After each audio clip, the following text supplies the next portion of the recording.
ভালোবাসা দুই ধাঁচের হয়। একদল গোলাপ ভালোবাসে, তাই রোজ গোলাপ কিনে হাতে নেয়, গন্ধ শোকে প্রাণ ভরায়। তারপর সেগুলোকে অত্যন্ত যত্ন সহকারে ফ্লাওয়ার ভাসে সাজিয়ে রাখে। তারপর যখন সেগুলো মলিন হয়ে যায়, সেগুলোকে ফেলে দিয়ে আবার নতুন করে ফ্লাওয়ার ভাসটিকে সাজায় নতুন ফুল দিয়ে। আর একদল আছে যারা গোলাপ ভালোবাসে, তারা গোলাপের চারা কেনে।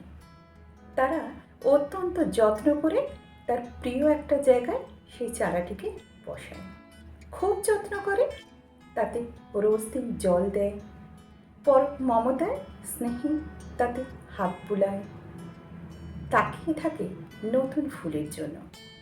কলি থেকে ফুল আসা পর্যন্ত চরম ভালোবাসা নিয়ে তাকিয়ে থাকে নতুন ফুলের জন্য। ফুল ছেড়ে না, তাই বাঁচে আর বেশ কিছুদিন।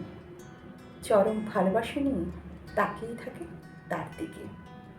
তারপর যখন সেগুলো মলিন হতে থাকে, খুব যত্ন করে করুণ দৃষ্টিতে তাকিয়ে থাকে তার শেষ পাপড়িটি খসে যাওয়া পর্যন্ত। তারপর আবার যত্ন নেয় নতুন ফুলের জন্য। আমি হলাম সেই দ্বিতীয় দলের।